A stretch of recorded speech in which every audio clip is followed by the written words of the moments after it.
Republic of Ecuador has crossed them.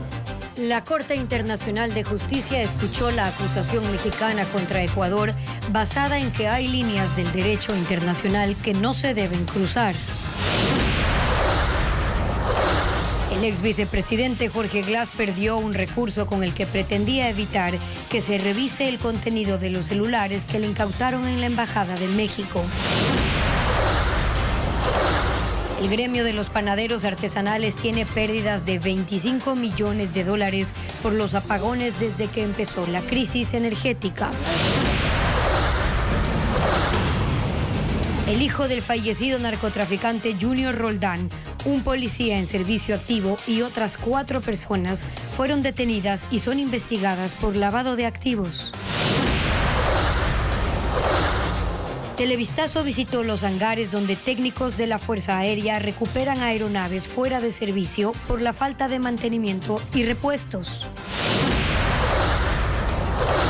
La alcaldía de Machala organiza 5 días de conciertos que valen $1.900.000, mientras se cuestiona que ese dinero no se destine a mejorar los servicios básicos. En Estados Unidos, las protestas contra la guerra en Gaza se radicalizan y en Nueva York los estudiantes ocuparon un edificio de la Universidad de Columbia. Muy buenas tardes, amigos. Comenzamos Televistazo con la audiencia por la incursión de Ecuador a la Embajada Mexicana en Quito para capturar a Jorge Glass. Gaby. Estefi, amigos, bienvenidos. Este martes los magistrados han escuchado los argumentos de México, que solicitó las medidas cautelares.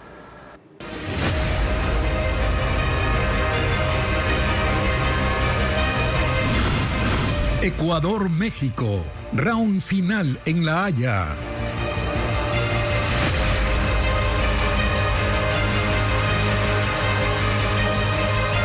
México acusó a Ecuador de cruzar líneas prohibidas en derecho internacional tras allanar su embajada y capturar al ex vicepresidente Jorge Glass. Así empezó la audiencia en la Corte Internacional de La Haya, que resolverá las medidas provisionales solicitadas por ese país. Fabiola Santana con los detalles. La Corte Internacional de Justicia de La Haya instaló la audiencia para resolver las medidas cautelares solicitadas por México tras el allanamiento de Ecuador a su embajada para capturar al ex vicepresidente Jorge Glass el 5 de abril. La diligencia inició este martes a las 3 de la mañana, hora ecuatoriana, en el Palacio de la Paz, ubicado en La Haya, Países Bajos. De un lado se ubicó la Defensa de México y del otro la Delegación de Ecuador. En este primer día, el jurado dio la palabra a México, que es la parte demandante, y el miércoles replicará Ecuador. En 1 hora y media intervinieron 6 personas de la delegación mexicana. Los argumentos más fuertes los expuso Alejandro Celorio Alcántara, asesor jurídico de la Secretaría de Relaciones Exteriores. Acusó a Ecuador de cruzar líneas que no debió. Hay líneas en el derecho internacional que no se deben cruzar. Lamentablemente, la República del Ecuador las ha cruzado. Las acciones emprendidas por Ecuador no solo infringen los límites del derecho internacional, también crean un precedente desconcertante que revertirá en toda la comunidad internacional. Y tildó la decisión del allanamiento como negligencia deliberada hacia la vida de quienes estaban en la embajada en Quito. Durante la audiencia se expusieron fotos y videos de la incursión a la embajada. La delegación mexicana pidió que se defienda la inviolabilidad de las embajadas y, como medida provisional, solicitó que Ecuador se abstenga de ingresar a la embajada y residencias diplomáticas, se dé protección a sus archivos y se permita que sean desalojadas por el gobierno mexicano. La defensa ecuatoriana el miércoles estará liderada por Andrés Terán, embajador de Ecuador en Países Bajos, y Ana María Larrea, directora de arbitraje de la Procuraduría. Después de escuchar a Ecuador, el jurado se retirará a deliberar, lo que podría durar días. La información que contengan los teléfonos y el iPad incautados a Jorge Glass en la embajada mexicana sí formará parte del proceso penal en su contra. El juez del caso Reconstrucción de Manabí rechazó la petición de Glass, quien pretendía que revoque la autorización a la pericia. Informa Jacqueline Rodas.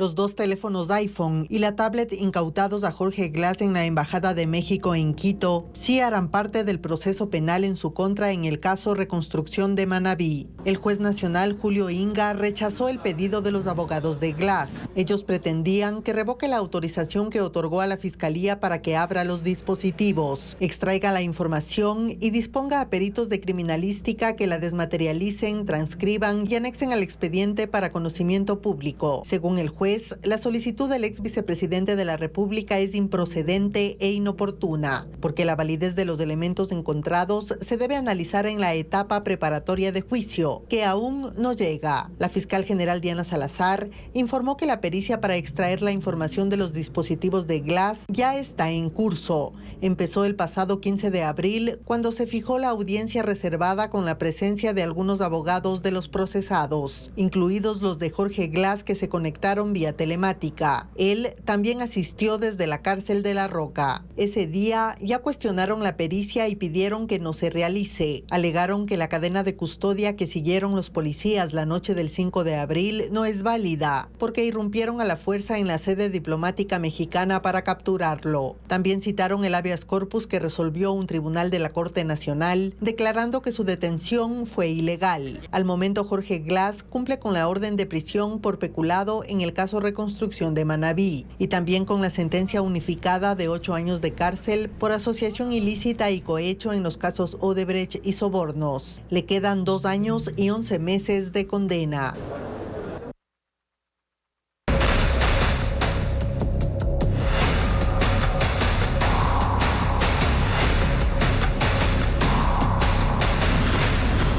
Apagones en un túnel y al tanteo.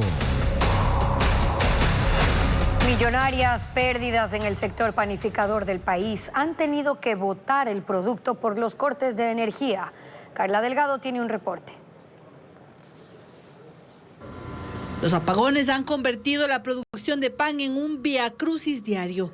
Los panificadores artesanales, que agremian a 7,000 socios en el país, reportan pérdidas de al menos un 30%. Según Eduardo Jiménez, presidente de la Unión de Panificadores del Ecuador, el 90% de panaderos usan hornos eléctricos y la producción diaria se ha vuelto un problema con cifras en rojo. Nosotros mensualmente perdemos $25.480.000 en el mes. El sector panificador, solo el sector artesanal. En esta panadería del sur de Quito, por ejemplo, no es la primera vez que cuando se quedan sin energía se ven obligados a botar el producto. Esta vez fue el turno de las tortas. En otras ocasiones ha sido el pan el que va a parar en la basura. Esas masas ya no valen porque el pan ya no crece cuando se entra al horno. Entonces todo toca desperdiciar, ya todo toca botar a la basura. Para regalar, para nada sirve porque está crudo por dentro el producto. La afectación también involucra a las panificadoras grandes. Hemos bajado una producción del 70% cuando tenemos cortes de luz por la cantidad de pedidos que nosotros manejamos, o sea, más o menos son 2,000, 3,000 bocaditos que se hacen por hora, entonces nosotros no podemos generar este nivel de producción. Para el tipo de máquinas que tienen en esta panadería, requieren un generador grande que cuesta $15,000, una inversión que por ahora no pueden costear. Los problemas son similares en otras panaderías. A los cortes se suman los horarios del cronograma que cambian cada día y les obliga a desarmar el proceso de producción. La represa de Mazar en el Austro alcanzó los mejores niveles de agua en un mes. El agua se ahorra cuando baja la demanda eléctrica para alcanzar la generación constante de energía. Diego Puente con el informe. El nivel del agua en el embalse Mazar, el más grande del complejo hidroeléctrico de Paute, alcanzó los mejores números desde el 1 de abril. A las 10 de la mañana estuvo en 2.118 metros con 13 centímetros sobre el nivel del mar, 3 metros y 13 centímetros arriba del nivel seguro para su operación.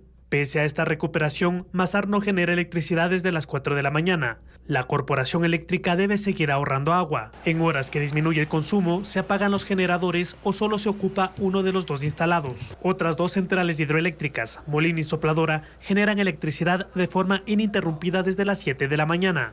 La cota de la represa Malusa, que abastece a la Central Molino, llegó a 1.983 metros sobre el nivel del mar, 8 metros por encima del mínimo para generación. La central ha producido hoy 1.112 megavatios hora, sopladora 644 megavatios hora. Su embalse tiene 3 metros y 80 centímetros más que el mínimo necesario para generar. La producción está mejorando debido al incremento en los caudales en otras centrales, como Aguayán en Tungurahua, Mina San Francisco en el límite entre Azuay y El Oro y del Tanizagua en Zamora Chinchipe. Esto permite reducir los cortes. Y pese a la mejoría en los caudales y la energía colombiana, Ecuador aún no es capaz de cubrir su demanda de electricidad. El déficit ronda el 10% y los apagones se mantendrán. Francisco Garcés tiene las cifras. El Ecuador necesita producir entre 95 y 100 gigavatios de energía eléctrica para llenar la necesidad de consumo de un día cualquiera. El país en las mejores condiciones genera 88 gigavatios, es decir, que estructuralmente el país no produce toda la energía que necesita. Un día como hoy solo genera 83 gigavatios. En condiciones normales, el 90% de la electricidad proviene de plantas hidroeléctricas. La sequía redujo su aporte hasta el 60%. Ese es el origen de la crisis que no se logra superar. La situación de la generación termoeléctrica no logra suplir totalmente el déficit porque funciona al 55% de su capacidad instalada y en esas condiciones solo aporta el 22% de la energía del país. Hemos habilitado 100 megavatios, 120 megavatios en pocas semanas, que eso, por ejemplo, es importante y entendemos que hay 700 megavatios más indisponibles, de los cuales me dicen, y eso hay que verificarlo, 400 o 350 están muertos, no existen. Pero hay otros 300 que son importantes y si podemos mantenerlos y recuperar, lo vamos a hacer. Por eso es importante la energía que Colombia envía, algo más de 6 gigavatios para estrechar el déficit. Al país le faltan todavía 6 gigavatios diarios para liberarse de los apagones, que fijados entre 2 y 3 horas en casi todo el Ecuador, permiten equilibrar el hueco de generación y dar un espacio de tiempo para que se recuperen los embalses. Mega operativo en Guayas y Los Ríos tras el círculo cercano del narco asesinado Junior Roldán.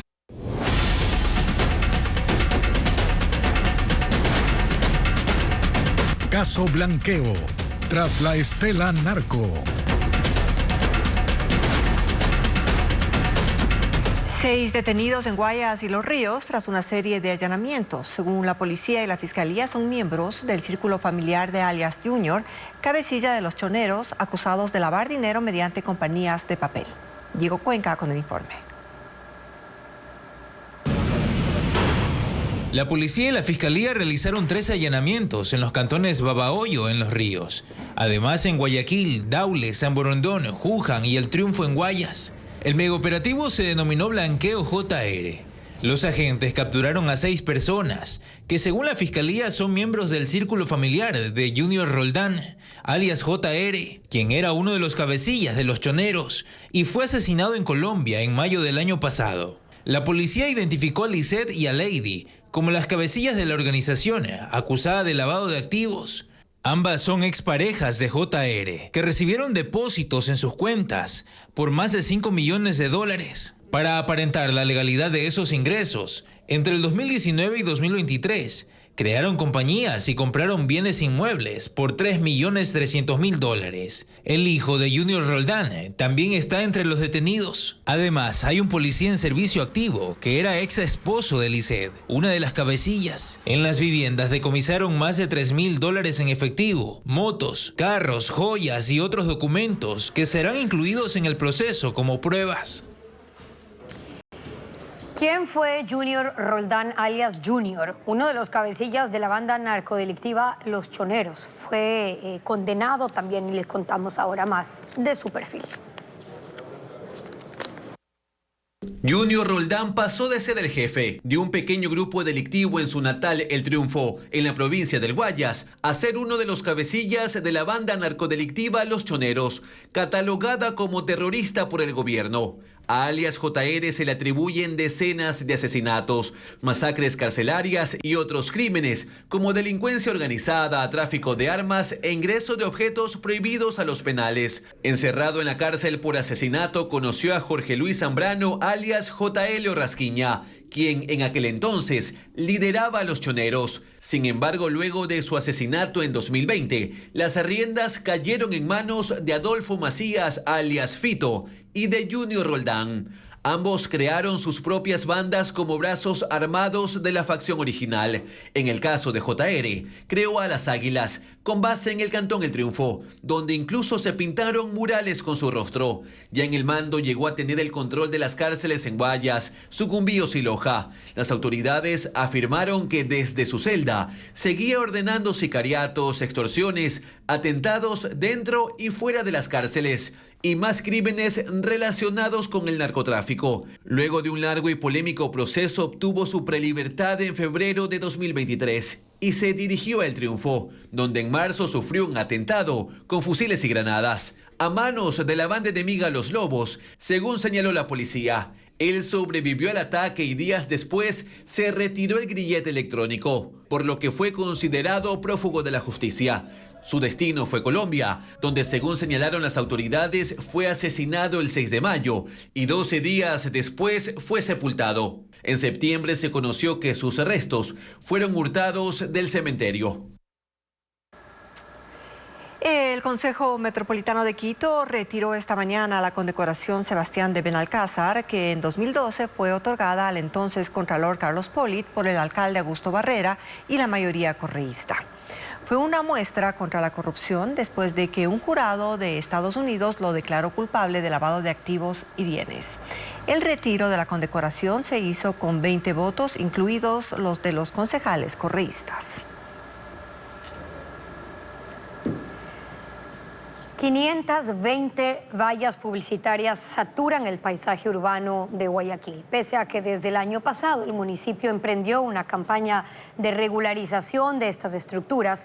4 de cada 10 permanecen y sin regularizarse.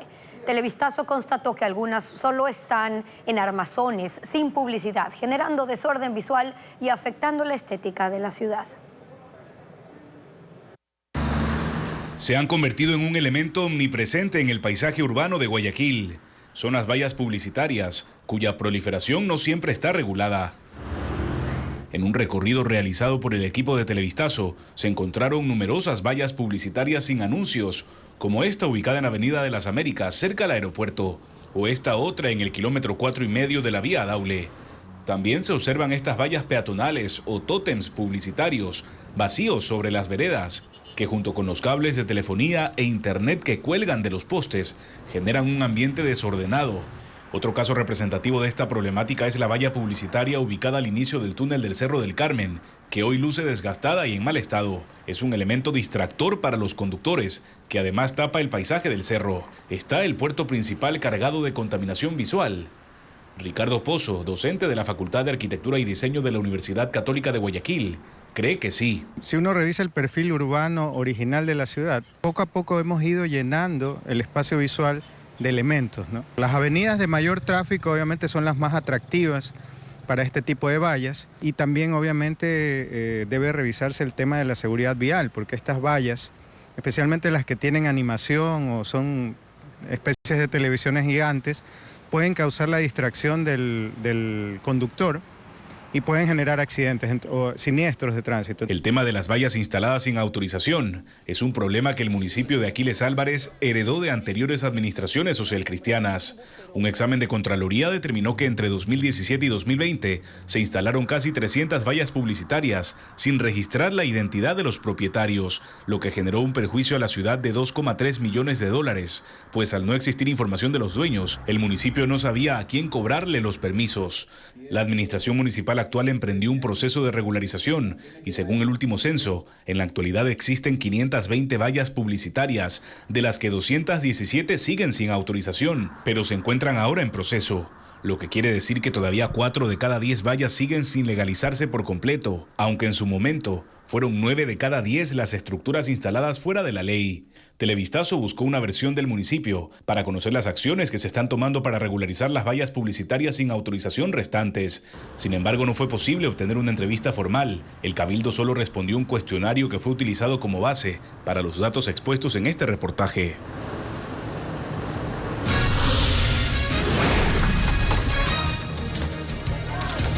De suspensión, no frenaron a los estudiantes de Columbia en Nueva York que ocuparon un edificio de la universidad. Las imágenes luego del corte.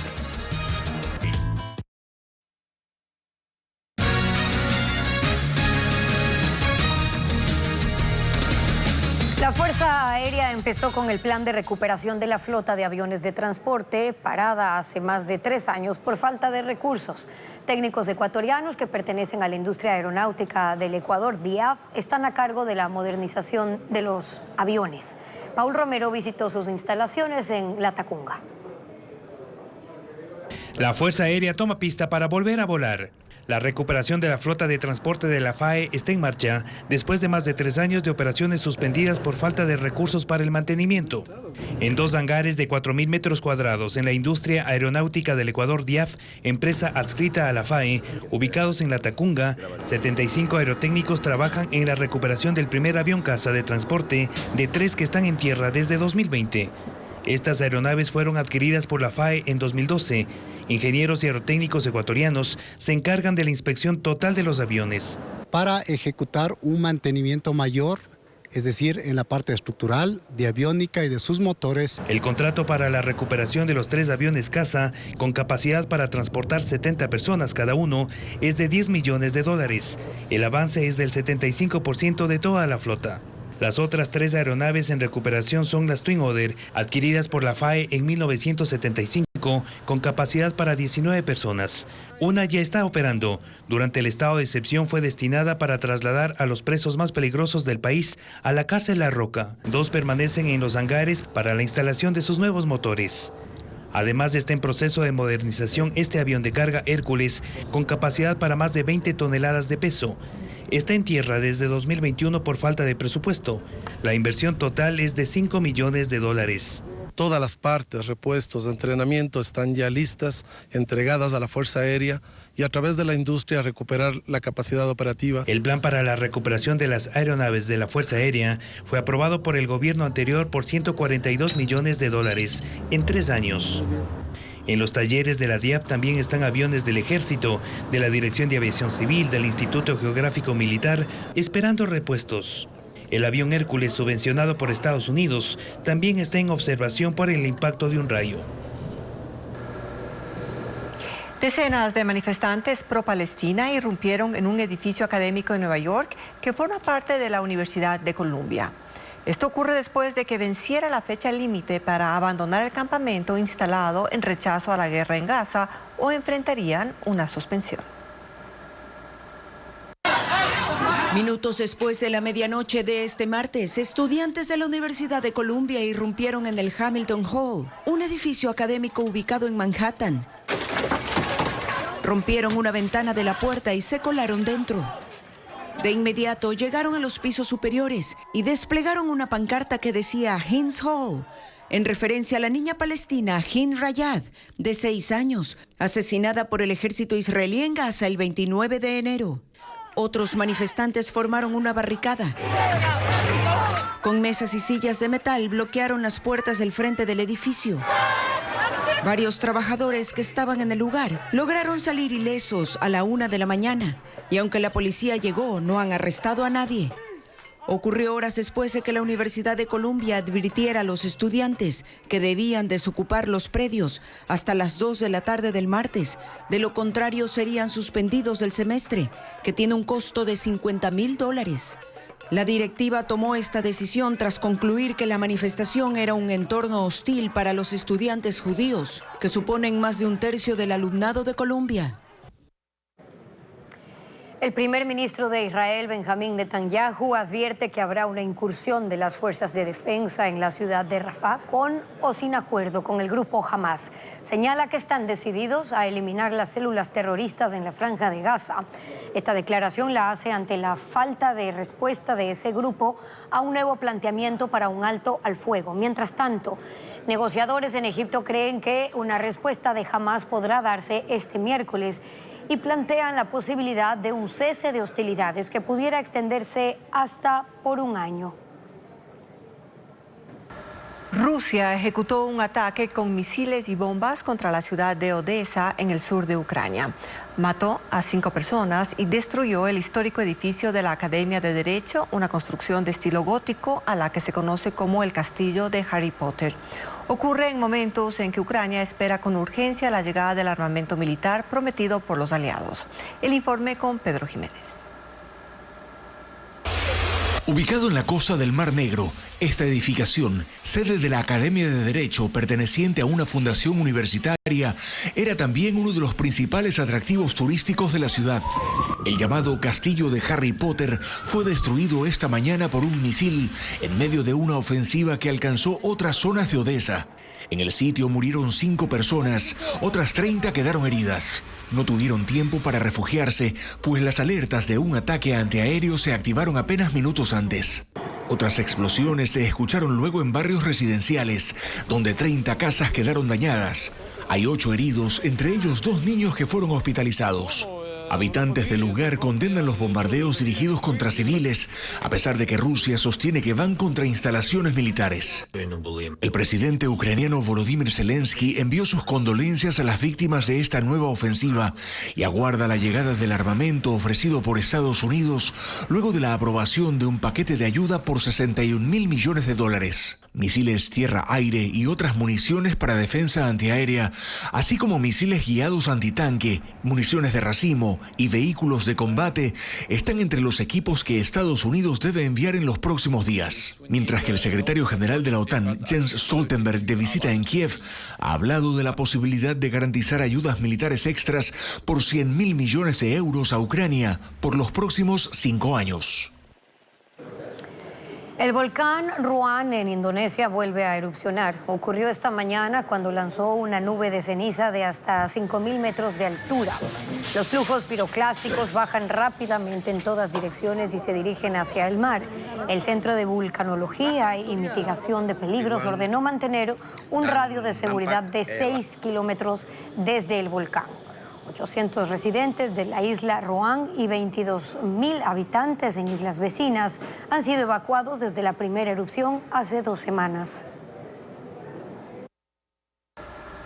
Según la Red de Educadores del Ecuador, 140 docentes de Guayas, Esmeraldas y Manabí han sido víctimas de intimidación, amenazas o extorsiones. Pese a la insistencia de docentes, los traslados de un distrito a otro están represados. Vanessa Robles reporta. Esta docente de matemáticas trabaja desde hace 3 años con nombramiento definitivo en un plantel fiscal, ubicado atrás de Socio Vivienda 2 al noroeste de Guayaquil. Para ella no solo es un riesgo llegar desde el centro de la ciudad a la institución, también lo es dar clases. Desde octubre de 2023 recibe amenazas de uno de sus estudiantes de 15 años, pese a que puso la denuncia en fiscalía y solicitó al distrito el cambio de unidad educativa. 6 meses después, todo sigue igual. El Ministerio de Educación está recabando la información.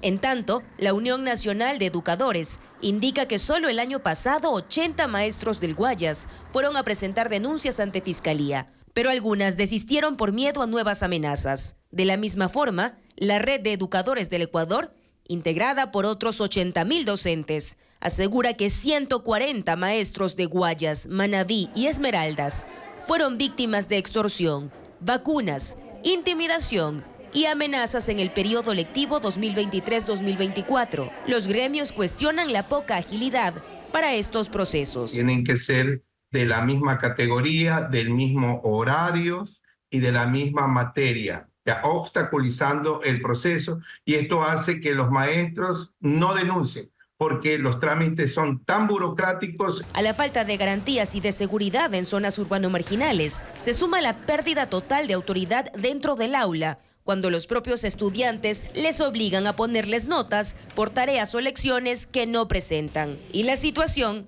cambia poco. Cerca de 300 educadores han solicitado sus cambios por inseguridad y solamente el 5% de los educadores que han solicitado su cambio han sido atendidos por los distritos, por el Ministerio de Educación. 113.876 docentes dan clases en el régimen Costa Galápagos. 82.604 de ellos trabajan en planteles fiscales. Según el Ministerio de Educación, hay 1.600 escuelas y colegios en zonas de riesgo.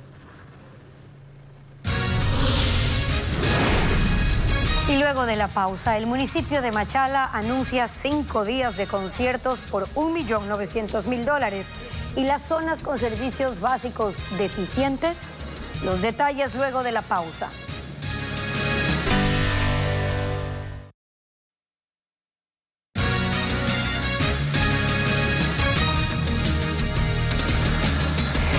$1.900.000 destinó el municipio de Machala para celebrar sus 200 años de cantonización.